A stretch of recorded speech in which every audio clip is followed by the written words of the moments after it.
Welcome back to Open Indie, our dear listeners. Sometimes the most original game ideas don't come from whiteboards or pitch meetings. They come from an 8-hour drive across Norway with your brother to your parents. That's how Skogdal began for Erlend and Kay, a programmer-artist duo and lifelong gamers. Sarah had the pleasure to sit down with the brothers and talk about their first game created as a team. Skogdal is a hand-drawn roguelike deck builder set in a strange little 90s Norwegian town. Things in this town are not quite right. It's completely hand-drawn, it's nostalgic, it's heavy metal, but don't worry. There's a pizza friend to help you out with a slice if needed. As always, have fun listening.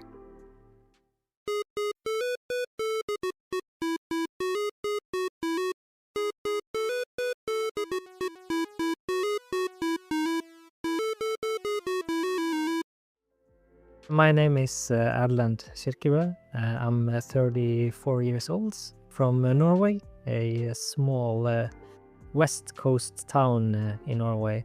I'm a game programmer.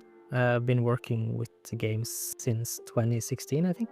But I've always had like a passion with video games. I grew up with two older brothers, Kai being the oldest. And they kind of introduced me to video games as soon as I was born. So I have fond memories of growing up with the Super Nintendo in-house. I wouldn't be here without it. My name is Kai Arne, and I'm Erlend's older brother. My background is a bit different because I work as a visual artist in more traditional ways with drawings and video work and that sort of things. So this is actually my first time working on a video game.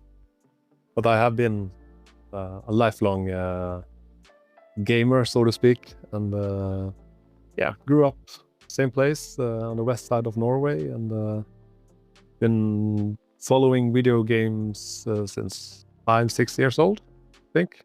Nice. Yeah, it's so nice to have you here on our show on Open Indie. And today we're also going to talk about your upcoming game, Skogdal. That's pronounced correctly, I hope. Yeah, sounds good. Okay, cool.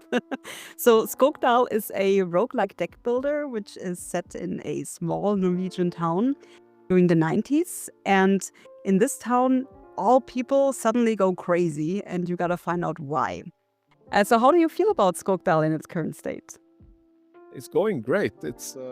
We enjoy playing it, even though we are still missing a couple of key components to it that is being implemented as we speak. But we are very confident in that we are making a really fun game to play. We have also really enjoyed the process of making this game. So I think that also comes out in the end product, that this is a real labor of love.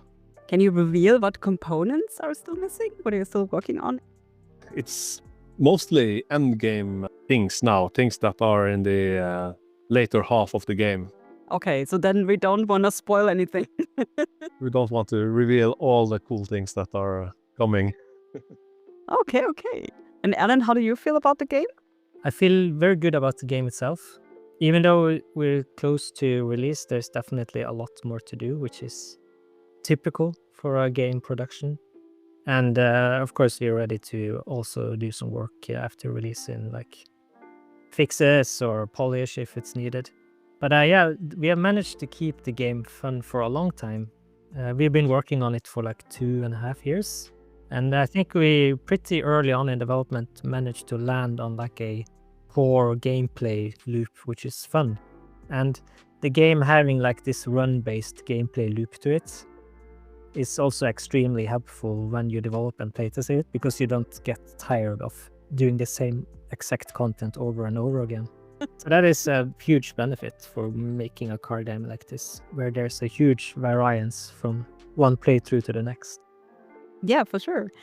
Can you both describe your game to us, like a typical run in this roguelike? For instance, what's the goal?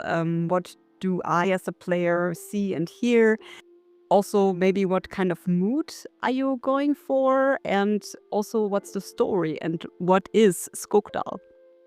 Well, I can say Skogdal is, as you mentioned in the intro, it's a fictional Norwegian town, small town, set in the 90s.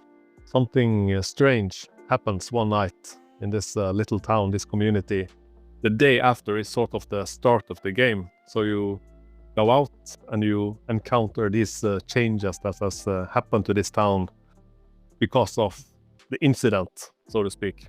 The game is run-based, and it also gradually opens up. So it might appear linear at the start, but as you play more of the game, the more places you can visit. So it's a game that you can play over and over a lot of time to keep exploring and discover both new places and new elements to it. And I think that is something that will be quite fun to experience. Yeah, and to add to that, it's even though we have like tagged the game as a roguelike deck builder, and the foundation of the gameplay takes inspiration from games like Slay the Spire, there's still some fundamental things that are different with our game. In that we have a handcrafted world you explore. It's not a procedurally generated map, which also makes it so that there's actually a story here that you have to resolve. And there are like Kai said, there's a map to explore here where from each run you go, you can choose like, okay, what kind of path do I want to take through this world, the town of Skogdal and the outskirts. And as you play, you will unlock more and more of the map. So there's this adventure game element to it. And in order to like complete the full game and get the whole story, you have to explicitly go to different end locations, defeat different end bosses. Okay, and all the bosses and the enemies you encounter, you always battle them with cards, like similar to Slay the Spire. Yes, that's correct. Yeah. Okay. Why did you pick the name Skogdal, actually? Does it have meaning? If you translate it, it will be forest valley. Forests and valleys are very common all around Norway, especially around small towns, and it would be an extremely traditional Norwegian name for a small place. Okay, I see. Never been to Norway, but I've seen many pictures with forests. That's true. Yeah. And the game is definitely like inspired by our upbringing in a small town in the far out region of the country. And Skogdal is a name that it sounds like it could have been a very typical Norwegian place. And even though there are not many places in Norway called Skogdal. Yeah, I also tried finding it. Like I looked on Google Maps and typed in Skogdal, and I think I found a bus station which is called like that in Norway. Yes, But I was like, okay, that's not at all. It's actually a bus stop. So, Okay. so me and Erlend has to travel there and do some photos and PR for the game by the bus stop there, I think. Yeah, that's a good idea. Yeah, a road trip. Yeah. Yeah, what I also really like about your game, because everything is hand drawn. So this is really unique. It's black and white, and you also have done some videos which you're posting of how you draw these different characters and the environment, the surroundings, which is really, really fascinating. So my question to you is, how many pencils did you deplete during development? Oh, that's quite a lot, and it's one pencil in particular. I've probably gone through over 100 of them by now, because it's the one pencil that I use for all the grass and all the pavements and the roads that are very dark. So that's a pencil that gets used up really quickly. So, but it takes it's been quite a lot of pencils that I've ended during this process. Amazing. Yeah, it looks beautiful, really. So it really was worth it. It's very unlike anything I've seen before. Yeah, totally. That's really unique. And usually when I see like hand-drawn games, it's very often has a very pretty style and it's very pretty to look at. But we wanted a more kind of a rough look to our game that also fits with the themes of the game as well. So I think that's landed quite well. Yeah, I think so too. How did you in general come up with the idea for Skogdal? Well, I think it started in late 2022, and me and Erlend was driving from our hometown back to Oslo and Lillehammer, where I live. And we started talking about maybe we should make a game together. And we had already been into that trail of thoughts earlier, because I wanted to implement some game mechanics and gamifications into my art in exhibitions and things like that. But we never quite managed to make it connect with the artworks. We started just to talk about why don't we just make an actual real game instead? And from there it started, I think. In 2022, that's when I decided to leave the previous game dev company I worked at in Oslo, and decided to go solo. And then I made one game alone that I released. And as I was finishing up that was when we had this road trip together.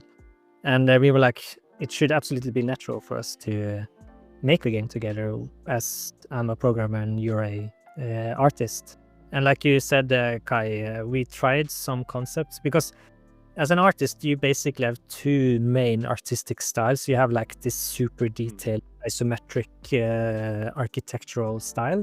And then you have this other style, which you call slacker style. Is that correct? Yeah. And first we tried to do something with your isometric style, but I struggled to like convert it into something that we could make a fun game out of. There's definitely potential there. Then we thought like, wait, in this slacker style, which is kind of like this, it's kind of fun and goofy, but also it has like a serious side to it. It's not, as you say, it's not pretty art, but it's kind of fun and intriguing still, and it's kind of reflective how you might experience life. The slacker style, is that a specific expression that artists use? Yeah, I think a lot of comic book artists use the term slacker style, and it basically means that you're not too worried about how realistic the people look, or if everything is correct in a anatomical way or things like that. You kind of just draw without concerning yourself too much about aesthetic rules and things like that. So it's a bit more punk vibe to it, I think. Yeah, and Skogdal also looks like it.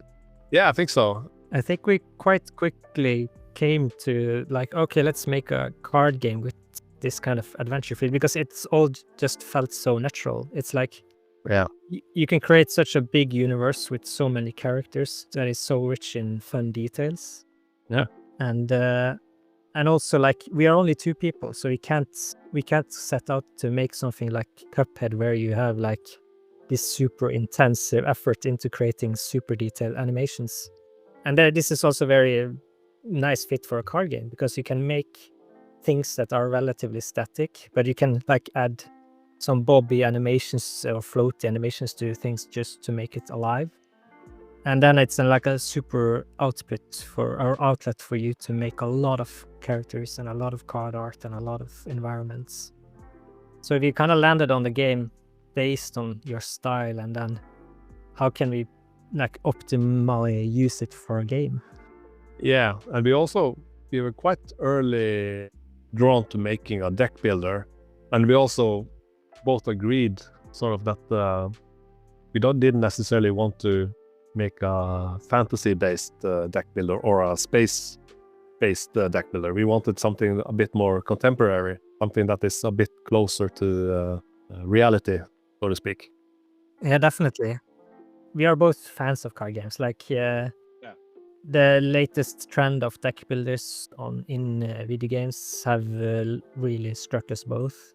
I have a history with playing a lot of Magic the Gathering. I've played that very like competitively for a few years. So like it's card game is kind of something that is fairly deep rooted for both of us.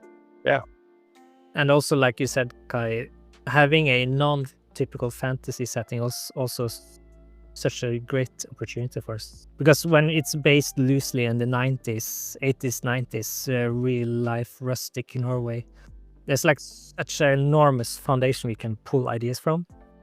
It's a nice way to kind of, if you were to do a more fantasy-based card game, then okay, how would we name these different attacks that are in all other type of games that are fantasy-based? Now we can just, we pick those things that we really know from our own lives and childhood. So for us, it's also really easy to just find things and say that, this needs to be in the game and this needs to be in the game, and also find its purpose. It's really a fun way to work as well. For sure.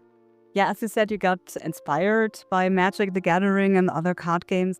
How did these games inspire you? What did you take from them, and what did you change? The core foundation or like structure of how you play the game is first based on like the Slay the Spire style, where you go from one fight to another, and like the enemies line up on one side and you line up, and then you draw your hand of cards. But there's a few things we did different. From Magic the Gathering specifically, I wanted to kind of look at the way they enable synergies and combos across different cards. So I wanted it to be possible to make like a strategy or a combination of cards that kind of feels like, hey, I'm going off with my Magic the Gathering deck here. We have a mechanic in the game called followers, which is like, they function as a cross between power cards in Slay the Spire that gives you a passive buff, and planeswalker cards in Magic the Gathering, which are basically special type cards that you play out, and then you can interact with them to give you some benefits. So it's kind of a more involved buff effect, if that makes sense. That follower system is also something I really liked, because like in games like Slay the Spire, you're always by yourself. And you feel lonely. Yeah. The fights are hard. And now you can finally ask for help, and then you have your buddies there with you. I mean, you manage that the fights don't feel easy. They're still challenging, but you somehow feel that you have some support and you're not standing there by yourself. And all these followers, as I said, you give them buffs or give you additional cards. So this is really a cool feature, I think. Yeah, and it gives us a lot of room to just play with the game. Like one of the first ones we made was the Pizza Friend, which is basically a follower you play. He has 6 pizza slices, and every turn he gives you a different pizza slice. It can be like a super spicy one, or one with fish, or one with Swedish banana flavor. And Swedish banana is also something that really exists, right? Yes, it is a true thing. And it's always fun for us Norwegians to make a knock on the Swedes. But the Swedish banana is actually good. Yeah. Okay.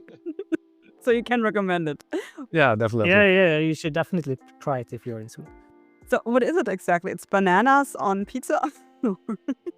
Yeah, it's like if you take a pizza with a typical like chicken stock, chicken flavor, and then you have bananas for like a contrast or to match that. It's like if you have pepperoni and pineapple, but here you have chicken and banana.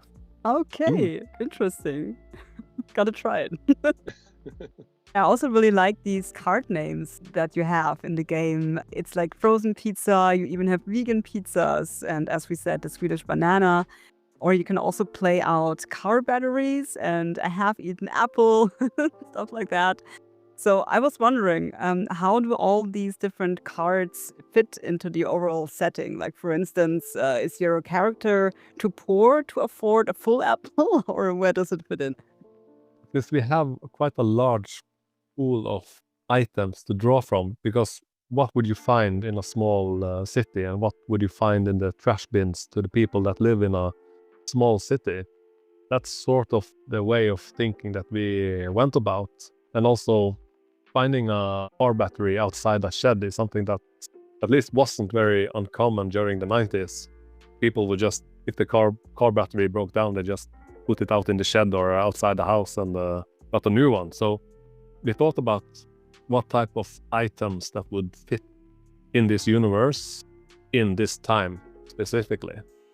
there's a sense of realism in this all this weirdness as well. There are some cards that are, of course, a bit more out there, but items in the games are more or less items that you would or could find in a small town, I think. I think one of the things I'm most happy with the game is like how we managed to incorporate all the different cards and how it makes sense in our world. And we have like different kind of sets of cards. They don't necessarily have like a mechanical function of being a certain flavor, but like you mentioned half-eaten apple, that's a card you only find in trash in Skogdal. So we have like a set of cards you can only find in the trash bins, and being like dumpster diver is a huge part of this game. And like the fact that, okay, if you encounter a trash bin, you can either choose to dumpster dive in it or throw cards into it. It just makes very much sense. And this is like the huge benefit of having the game based in this kind of reality that we do, because it's so like easy to connect things that make sense in a way. Interesting. Yeah, it's really funny. Yeah. What feature in the game are you most proud of? I'm really stoked about the follower system, but also because it's mechanically it's really fun to play with, but also it gives the player a purpose to go out and explore and find all these characters, because there are a lot of different followers in the game. So, and just it gives a lot of room for experimentation, which I find really fun. There are some unexpected events also connected to these followers. So there's a sort of almost a rabbit hole when you can find one follower, and then you see, oh, okay, this can do this, and something new opens up almost. So I think that's something really fun about it. How many followers are there? Because I think I found 3 in the demo. 3? Not too good. The demo is like 1 year old, and it's a very limited version of the game. I think because we are about 300 cards in total, but I think we have like 40 followers or something. At least like that. 40. 30 followers. Yeah, around Okay. 40, I think. Then 3 is, not too many. But at least I found some. Yeah, and a lot has been added since the demo, so there are a lot of followers. It's a little bit fun to play with. That's cool. Yeah, I think that really spicens up the game even more if you have all sorts of different buffs and benefits and other events which open up when you find more and more follower cards. During development, was there a bug in the game that you liked so much that it became a feature? And one thing, it's not a bug, but very early on, when we made the demo, first version of the demo, we had to make some simple animations just to have them there. So one is, for example, the character death animation, which is, I just had to throw together something. I spent, I think, 2 minutes on it just to have something happen, because the character couldn't just disappear. So what I made was like a super cartoonish, where they just spin out and disappear like a cartoon character. And then we're like, well, this is actually very funny. So we just left it be there. So that's like a 1-2 minute animation job that kind of sticked. That's cool. I like that, yeah. I think there's been a few unintentional card interactions in the game that has led to like some combos that they weren't intended to work, but then you're like, whoa, shit, I just discovered a infinite combo here. Ooh. But it's super like, it requires this and this and this. And I expect people to find some combos that we don't know about too. And that's always a fun thing about having a card game with a lot of card mechanics and cards. If people struggle with the game, what combos can you recommend? I can chime in here because I'm usually a strength type of build guy. So if I'm just playing to get really fast to some place in the game, I usually just go for strength. That can also be because in our demo there is a lot more strength card than other types of cards. So maybe I'm just have been used to the limitations of the demo. But it's a fun way to play, and you can, of course, you can have the bodybuilder and the arm wrestler. Then you have a good combo. Okay, good to know. I remember that. Yeah. Yeah, at the time of this recording, everyone can still try out Skogdal. The demo is still available on Steam. What kind of player feedback did you receive so far, and what did you learn from it? So when we launched the demo around a year ago, we also did some internal playtesting with other game devs in Oslo. And there we did a lot of like playtesting where we just observed how people interacted with the game. And I think like we got a lot of very important feedback in just how the game interacts, because I mean it's a card game, so it is very heavy on like user interface and interactions. So we of course want to make sure that there's as little friction as possible to play. And one of the things change we did after the first demo we had, which is super important, I think, that we did discover. In this game, there's a fundamental change from like Slay the Spire, where you draw 5 cards at the start of the combat. And then instead of drawing a whole new hand each turn, you actually just draw 1 more card like in Magic. So this means that the card economy in the game is very different. Like effects that makes you draw or create additional cards, they are much more valuable, like they would be in Magic the Gathering, for example. So you have to balance and play around that in a whole different way. And it also kind of fundamentally changed a bit what card values are important. And one thing we saw in the first prototype is that with this system, people often ran out of cards. And then they got stuck in a loop where they draw 1 card per turn. Even though they have 3 energy, that card usually costs 1. So they're like, okay, I draw a card and play it. Next turn, I draw 1 card and play it. And that's a very unfun loop. So that's critical. You have to kill that issue, ensure that, okay, whatever it takes, we have to make sure the game is not unfun at least. So we introduced the element where you can decide to spend energy directly to draw cards. So that ended up being a key feature that kind of enables our way of drawing cards in the game.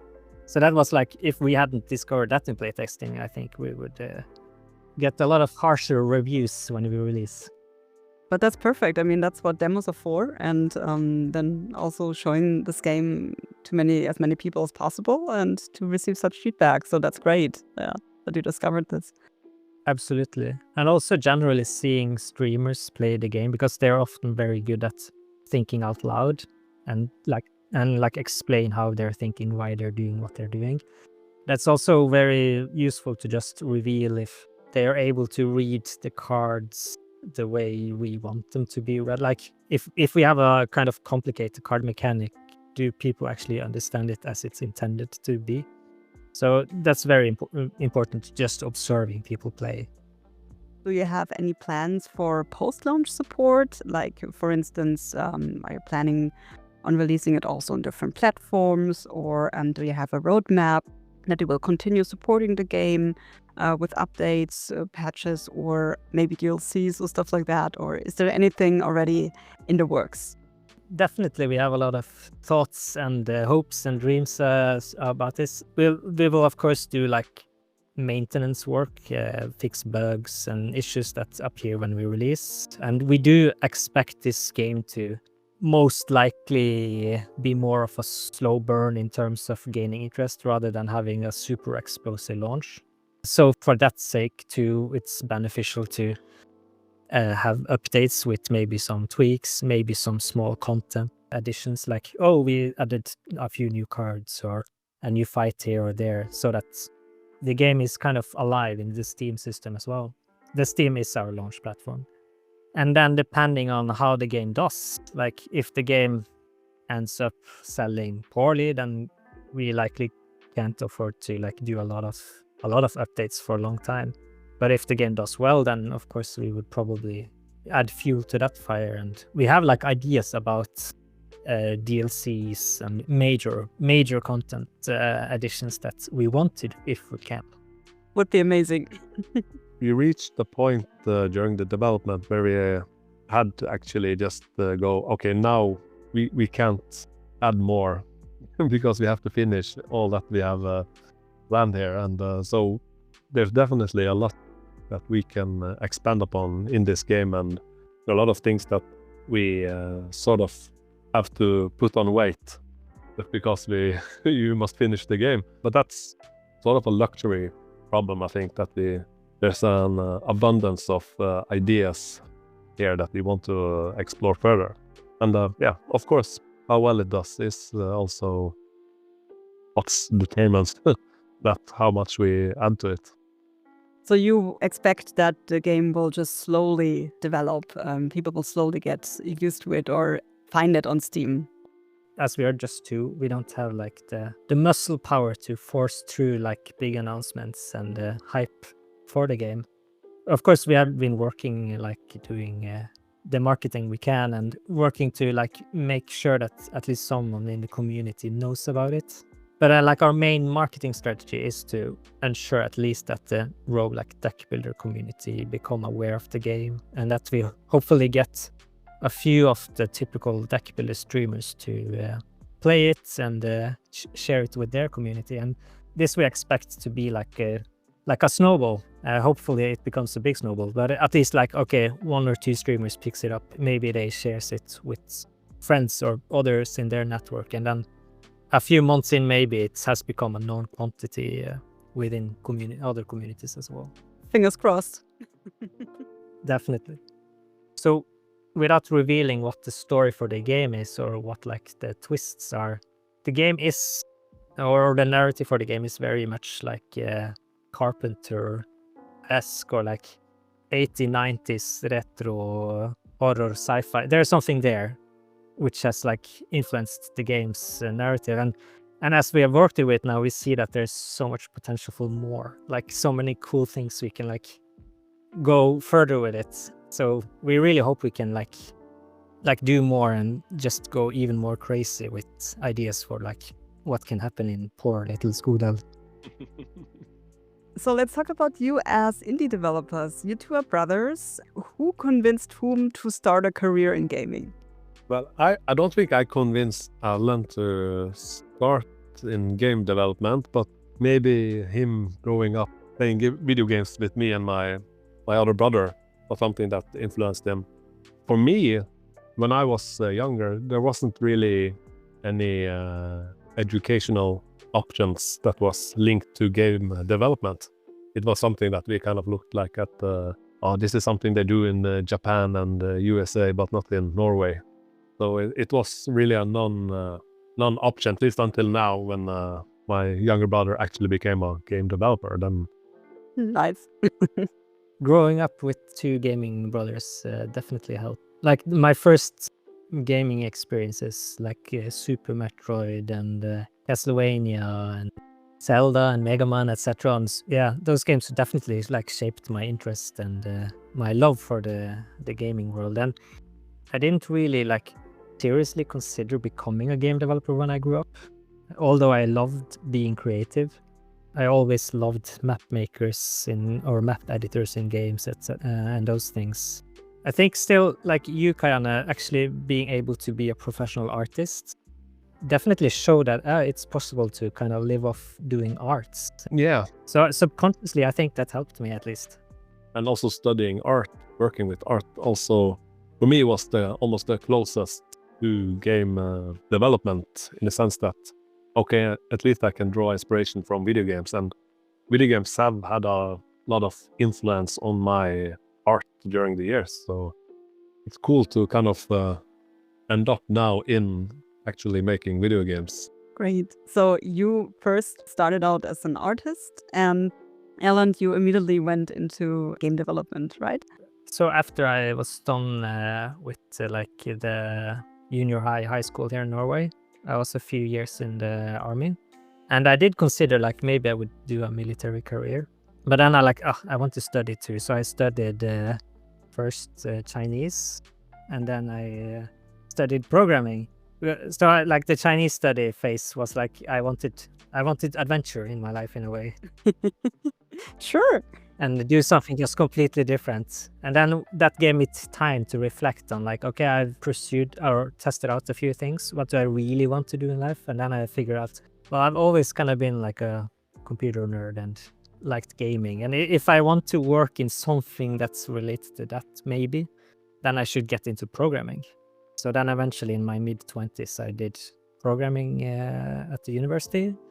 And kind of by chance, I landed a job in a indie studio after that. I applied like extremely broadly. And luckily, I got that one. And then when was the moment when you said, okay, I have to go, or I want to go solo or together with my brother and working on projects?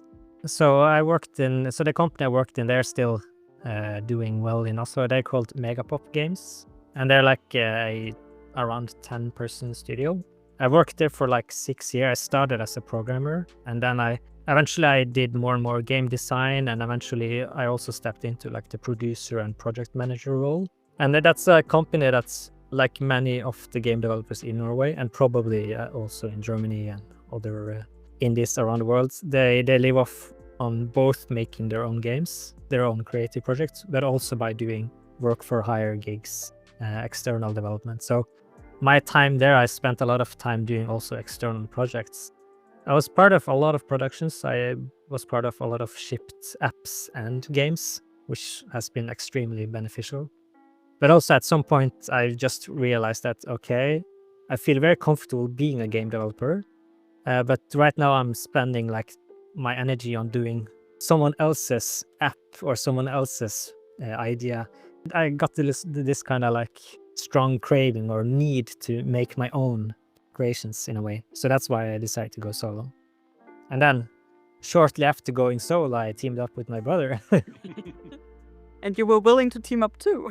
Yeah, this Yes. I think it came. It wasn't really something that we planned or anything. It was just a combination of him wanting to make games and me wanting to perhaps make art in a different medium than just the drawings that I put up in a gallery, but also reach a different type of audience as well.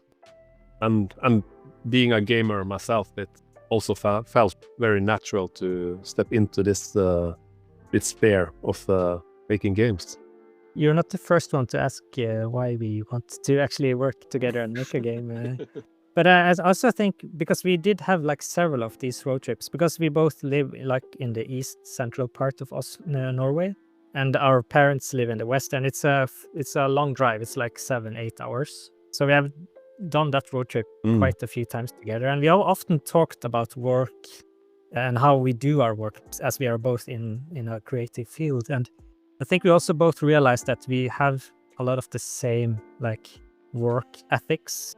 We have a lot of the core philosophy and how we create stuff is like similar. So I think also we realized that we could actually work together because we are usually working in the same kind of style or ethics, like how pragmatic are we, or how fast do we like to iterate on things, how much time do we like to perfect various aspects, etc.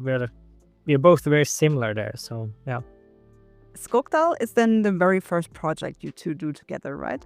Yeah. Yes.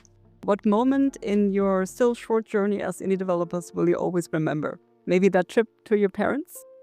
Yeah, but I think for me at least, it was the first moment we had some sort of interactions between my art and like the cards and the characters put on screen. It was nothing that was really fun to play around with, but seeing that, okay, this can actually work.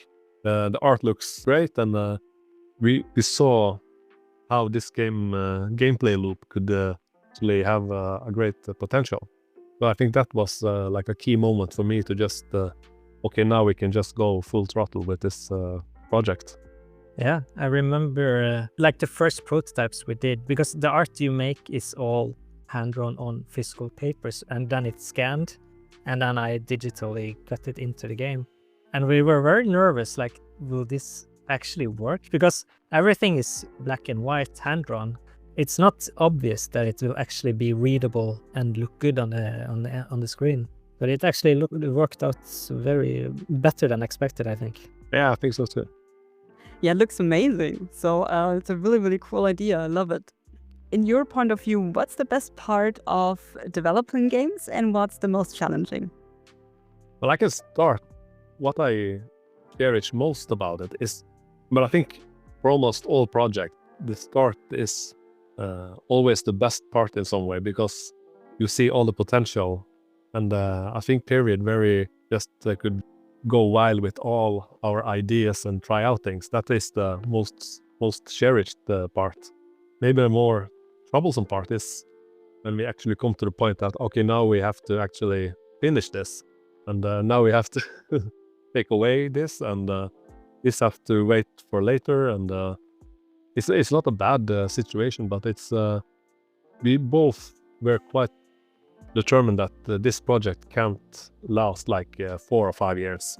You have to finish this within this time, and then you have to make tough choices as an artist. You have this term, kill your darlings, and there have been a couple of darlings that has been killed during this project. Oh no. But maybe for a DLC or something else in the future. Can you share with us what darlings you had to kill? There were some car-related characters that had to get dropped just because of the amount of time it would take to draw it. And also a whole street in the game I really wanted to put in, but then Erlend had to come in and say, no, this will take too long. But of course, I see now why when we are getting close to the deadline. But yeah, it's good to have someone that can put on the brakes. Okay, yeah, sure. But you've got some DLC stuff then. Oh yeah. And also the budget and deadline has also made us have to rethink a few solutions for the game. And even though the end solution was something that was simpler and more efficient, I also think they ended up being better. I don't want to spoil what it is, but we have like, when you cross into like the later parts of the game after you have completed the first runs and defeated the first bosses, there will be some twists on like the structure of the game too, and they are a bit funny. Yeah. And they came kind of out of necessity originally, but then they ended up being a really cool feature instead. Nice. We had moments where we're like, okay, now we have to make some hard choices in the project. What I really found out was that we both worked really well in this moment that, okay, you have to find a solution, and you just put our heads together, and it's quite interesting to see how you can find a solution that is actually better than what you originally intended. But you need that kind of pressure to almost mold it for you. Sometimes you need that. Yeah, I think so. And Erlend, in your point of view, like what's the best part of developing games and what's the most challenging? For me, I think the best part is like the general, for me, I've become kind of, we call it a potato here in Norway, a potato developer. You put it on the Swedish pizza? No. It's more like I'm used to being part of all aspects of development. Everything from like managing the project overall, doing game design, doing programming, etc. And like I generally love video games, but I also very much love like the process of making the video games in a way. I know not everyone does that, like not every game developer enjoys the external aspects of it, like the game biz dev sides of things and how it relates in the bigger scope of the game dev industry. But I enjoy all sides of it, and getting to be part of it in general is very, very fun. I remember like here in Norway, we have something called Spillkonventet, which is like a yearly gathering for Norwegian game industry. And I still very fondly remember my first time there. And it's like an eye-opener, and like, wow, this is so cool. I just love instantly loved being a part of it. And so getting to have that to be my actual work is just a joy, even if it's, of course, a lot of hard work. But having hard work poured into something you create, like your own creation, is, for me at least, great. It's an amazing feeling. And of course, I do also realize it's a privilege to be able to do that. For me, the hard parts, I have been through a lot of projects now in almost 10 years. And I think that balance on like spending enough time to make sure you get all the parts of the games polished enough so that it's actually genuinely fun, but also balancing that against like spending too much time. And like Kayane said, the whole kill your darlings, and there's always this should you go ahead with this project or not? Those decisions are always difficult. So finding the correct balance is in how much do you invest into a project versus how you think it will end up. That's always a difficult part of it, because I mean, there's so many sides of game development. There are so many like ways of judging it, and you do get emotionally attached to something you spend years creating.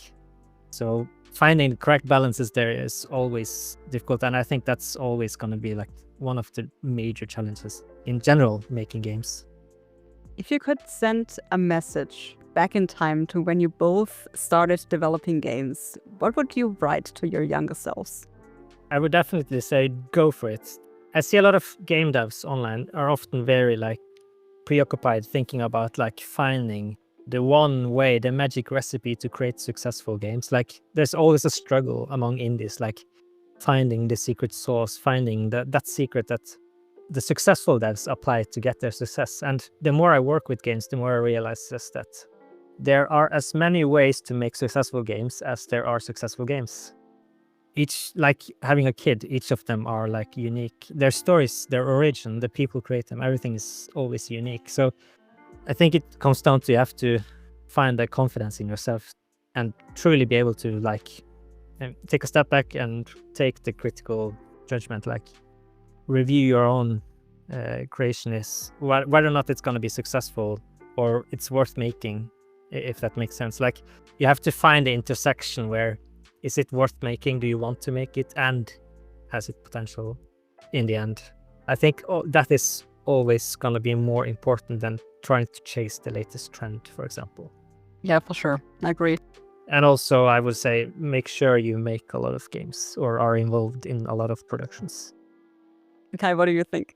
What would you write to yourself? I will probably write art as quickly as you can, but don't wait around to think about it. Just do, because I remember one of the teachers during the when I was studying at the art academy.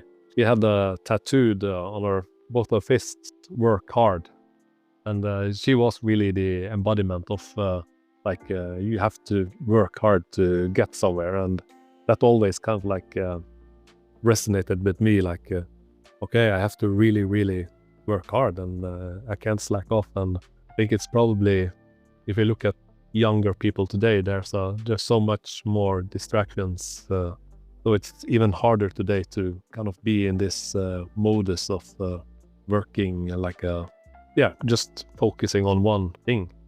And that thing is the work, and that work is the art. And that's, I think I was fortunate enough that I did all my studies and also kind of got my discipline before the introduction of all this social media and all these things that can be very intrusive in our daily life today. I feel very fortunate for that, because now I'm just, this is the way I work, and it can't really be challenged by any external elements like that. So definitely work hard is, as simple as it sounds, is what will lead you to what you want to achieve. Definitely agree. Yeah. It's like you also said, Kai, that's early in the game with the concepts and the prototypes. Ideas are very evolving in that phase, and progress is very noticeable. It's easy to stay motivated, but most games takes years to develop. And for that, you don't need only motivation and having your creative days. You need just solid discipline and hard work ethics, because not every day of game development is like fun idea brainstorming and level design. There's like so many days where you just sit and struggle with some implementation of some system that is hard to work with. And you just have to be able to work through that like a normal job. Some days they are just drawing grass. Not my days. And destroying hundreds of pencils. Exactly. Based on your experience you've gathered so far, can you give other indie devs any advice for their projects? I think your advice, Kai, in just starting is good. It's solid. Like, I didn't make games in the Flash games era, for example. But I wish I had, because even though I probably wouldn't have made any money doing it, it would have been extremely beneficial just to understand the process. And like, I think a lot of people our age has this nostalgia for the old simpler days. And I mean, we are making a game set in the 90s, so obviously we have it. But also, like, I kind of now look at like, oh, imagine how it would be to make a game for the original Game Boy, having those restrictions they have, because it's extremely valuable to having experienced creating games during those restrictions and kind of been part of the evolution, versus just jumping straight into Unreal 5 and like, hey, let's make a short and simple game, guys. Just make games. Like, unless you have a company or salaries depending on success, don't stress or worry about what you're making in the beginning. Just create and just get it out there, and also get people to test it and like interact with other in your creation. Like, if you can, avoid sitting for yourself completely isolated 5 years and then you make something that people may or may not hate interacting with.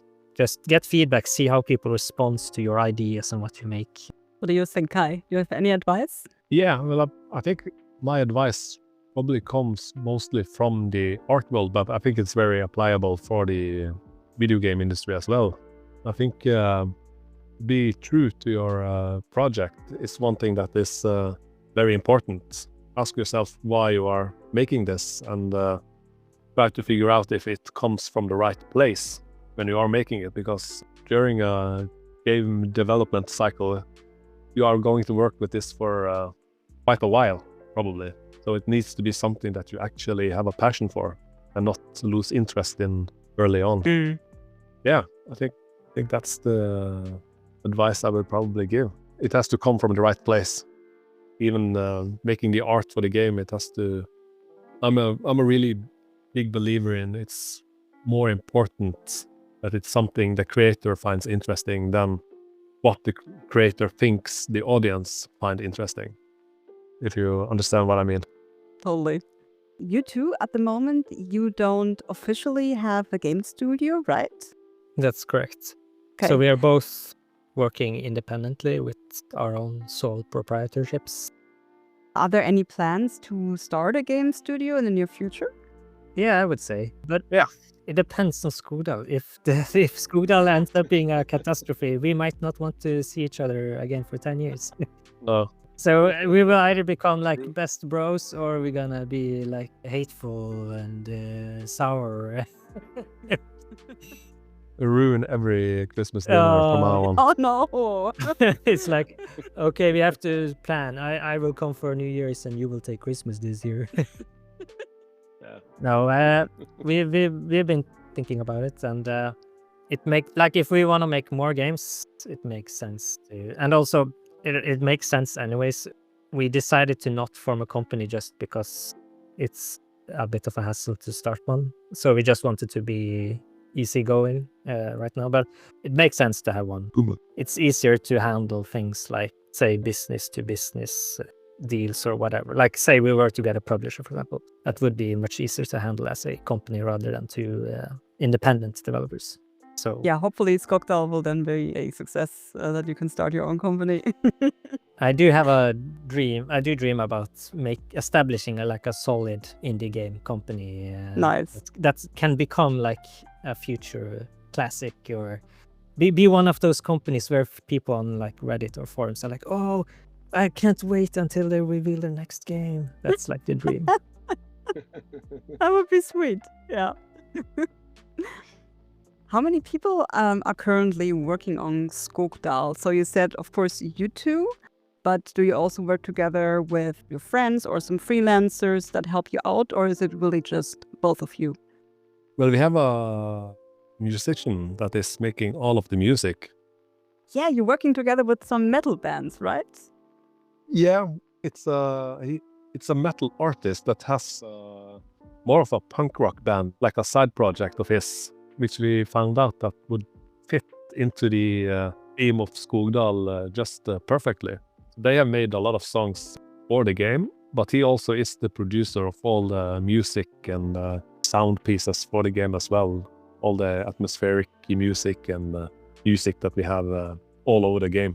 And he's a pretty well-known metal musician in the metal community. He's played with a lot of different Norwegian bands and foreign bands as well. So he's a well-established musician and a producer. Yeah. Wow, impressive.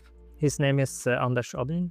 And he was part of, like, because in Norway in the 90s, like late 80s and the 90s, we had like this whole black metal scene blooming. And there was a lot of like really cool bands. And also a lot of controversial news stories that appeared in this time. But he was like a part of that movement. He founded a band called Cadaver, which was one of the that was, I guess, one of the death metal originals, at least here in Norway. So that has quite renowned, that band. So we're lucky to get to work with him on the project. That's amazing. It felt really natural as well because since the game is already hand-drawn, we thought we could just only type of music could sort of add was music that was also played on instruments, and neither of me and Erlend are musicians or composers. So we found out that it was best to find someone that fit the bill. But it's also great that a well-known musician is supporting your game. Did you already know him, or how did you manage to connect with him? I connected with him through my former boss, so a game developer colleague. I think Anders attended a game dev release party, which I was not at, and there he basically reached out to the game dev community and tried to see if there's like any need for his kind of work and if there's any possibilities for collaboration. And then my former boss told me about this, as he thought, hey, we might be on the lookout for something in that genre. And that was correct. So then we contacted Anders, and things rolled on. Great. Also for like things such as localization, then we're using a third-party company who handles that for us. Okay. What languages will you do? We have just received the final batch, and for release, we're gonna go with English and Norwegian, of course. And in Norwegian, we're using nynorsk, which is like not the main official variant of the written language, because we have two Norwegian written, like official recognized written language styles. Oh, I didn't know. Okay. So this is like the typical one in the West Coast and like the countryside often, and not the central. So that's a bit of a fun fact. Okay. I guess Interesting. I guess like 90% of the Norwegian gamers will hate us for it, but it fits the game nicely. Why is the West Coast not famous? Or... No, it's more like it's usually a bit like it's typically a thing Norwegian kids complain about, being forced to learn this version of Norwegian writing. Okay. But yeah, so we also have Spanish and Portuguese, German, French, Chinese, and Russian. Wow. Okay. We did want to have more, like it feels very sad to not have Japanese at launch, for example, but it was a budget thing. So if we earn well enough early on, we will try to add more languages as fast as we can. Okay. Sounds cool. Where do you guys get support from, if you want to share that? Like, are you receiving some sort of funding? Are you thinking of working together with publishers? Or how does the community, the gaming community, support you? Well, we are getting funding from the Norwegian Film Institute, Nice. which is what you call it, A grant. a grant that the developers can apply for. They have is it 4 times a year you can apply? Yeah, 3 times. Yeah. So both small indie developers like me and Erlend, and also bigger studios, they all apply from this grant. So of course, for us, it's been essential to have this grant, because this is all we have more or less been working on for the last 2 years. It wouldn't be possible to work for 2.5 years without it. So the grants from the Film Institute. We also got one smaller regional film center grant, which works similarly, but it's a smaller size. But these grants in total they cover a significant part of the costs. So both like wages for us and also the expenses with working with an external musician and localization, etc. But of course, we are definitely investing significantly from ourselves as well, because we have worked 2.5 years, and I think in total the grants covers realistically maybe a year or 1.5, like half of it maybe. Yeah, a little less than a year, I think. Yep. So it's definitely like a lot of self-funding too. Okay, I see. But you pulled through, so that's cool. Yes. What's unique about the indie game development scene in your region? What's unique about the scene in Norway? Well, the Norwegian game dev scene is very small, and that of course has its pros and cons. I would say the big benefit with the way the Norwegian scene has kind of developed is that we are extremely like tightly knit together.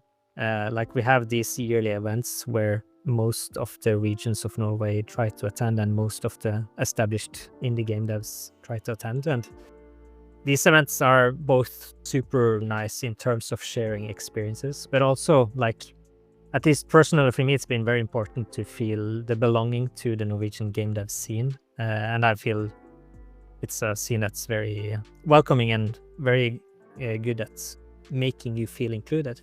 And we're usually very open on sharing. Like we have talks internally, only talks where people are extremely open on sharing their experiences with like sales, successes, failures, what worked, what didn't work. Because the game dev industry is extremely secretive normally. Everything, like usually things are very much behind closed doors.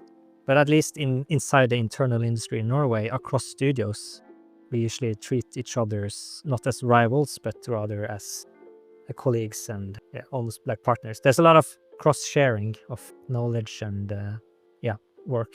We often have people who like work a little bit across different studios, for example. That's great. And Kai, what do you think?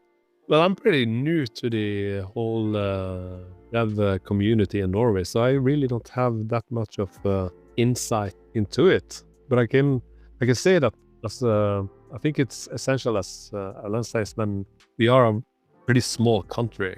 That means that we have to be perhaps even more than normally open to each other in this type of community, because there aren't that many of us sharing experiences and just talking and gaining experience and advice from each other. I think is just beneficial. The sort of root for each other that we want everybody to succeed, sort of way, because I think Norway is a bit too small to be competitive with itself within. Yes, totally. And we definitely have a challenge in Norway too, in that we are mostly small. Like you don't really have very many established indie studios that have had proper hits. Mm-hmm. Like last year, we did have a few games that really landed well in the market. Games like Snufkin, Melody of Moomin Valley, and also games like Skald, both published by Raw Fury. Those were games that did very well. And we definitely need more of that, because we struggle in Norway to like establish an industry that can kind of grow itself in a way. Most indie companies in Norway are still dependent on, for example, government grants. So that is something that's like constantly a talking point in Norway, and it's always like a struggle we have, like making the next step, getting a true hit that can kind of bring the rest of the industry along, have like ripple effects basically. That's kind of what everyone is like cheering for. So yeah, that makes it difficult to establish a company in Norway, because it's so difficult to find investment or monetary interest in Norway, at least outside of government solutions. Okay, I see. Yeah, and maybe and hopefully Skogdal will be the next Norwegian hit. As a recap, Skogdal is a roguelike deck builder with lots of strategy elements and nostalgic storytelling, set in a quirky Norwegian town during the 90s. Erlend and Kay, thank you so much for being on our show, and we wish you all the best for your upcoming game, and also that you're able to then form a studio. I really had a very fun time talking to you both, and thanks for sharing all your insights and your stories, and hope to talk to you soon. Yes, thank you very much for having us. It was a really pleasant talk. Yeah, thank you very much for the interview. Bye-bye. Bye bye. Bye bye.